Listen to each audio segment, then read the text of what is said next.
Hello and welcome back guys. तो अगर तुम लोगों ने बेन 10 देखा है तो तुम्हें मालूम होगा कि उसके अंदर हमें कितने एलियंस दिखाए गए हैं।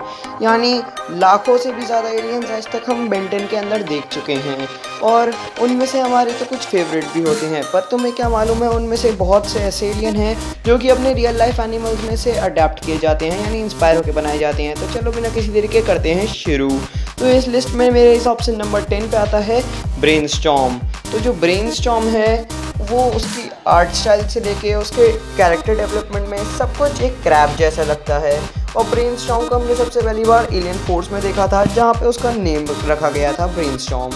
नंबर 9 पे आता है बेनवुल्फ। तो बेनवुल्फ की अगर मैं बात करूँ तो वेयरवुल्फ एक फिक्शनल कैरेक्टर है जिस जैसा हमारा ये बेनवुल्फ दिखता है, और बेनवुल्फ हमें बहुत कम दिखाया गया है बेन 10 सीरीज़ में। और अगर मैं बात करूं इसके फर्स्ट अपीयरेंस की तो ये सबसे पहली बार हमें क्लासिक में दिखाया गया। अब नंबर 8 पे आता है क्रैश हॉपर। तो जो क्रैश हॉपर है उसके नाम से ही हमें पता चल जाता है कि ये किस एनिमल से अडेप्ट है, यानी किस इंसेक्ट से अडेप्ट है। तो जो ये इंसेक्ट से अडेप्ट है उसका नाम है क्रैश हॉपर।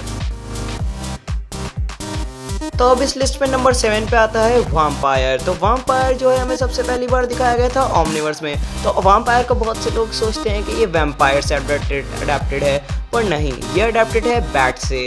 और बैट्स की तरह ये उड़ता भी है, जैसे कि तुमने अभी देखा।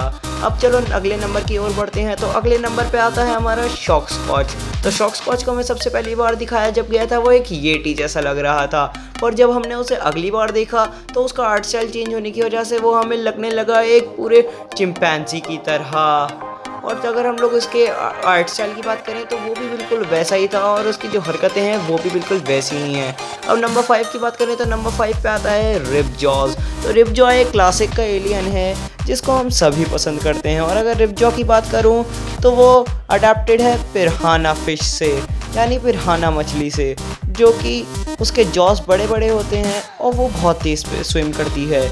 अब इस लिस्ट में नंबर 4 पे आता है अल्टीमेट स्पाइडर मंकी। तो अल्टीमेट स्पाइडर मंकी जब ट्रांसफॉर्म होता है तब वो कुछ ऐसी हरकतें करता है। तो तुम समझ ही गए होगे ये किससे अडेप्टेड है। हाँ, मैं जानता था तुम समझ गए होगे, ये अडेप्टेड है हमारे गोरिल्ला से। और चलो अब ये इसकी बात हो गई है तो अगले नंबर पे चलते हैं। अगले नंबर पे आता है हमारा नंबर 3 पे ह्यूमंगसौर। जो ह्यूमंगसौर है वो दो एनिमल से अडेप्टेड है। एक है हमारा डायनासोर और दूसरा है लिजर्ड यानी छिपकली।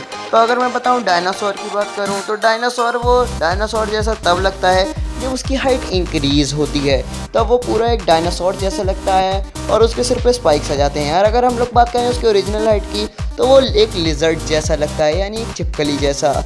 और मैं अगर बताऊं तो मुझे उसकी ओरिजिनल हाइट ही ज़्यादा पसंद है और हम इसीलिए उसको एक लिजर्ड की तरह मानेंगे।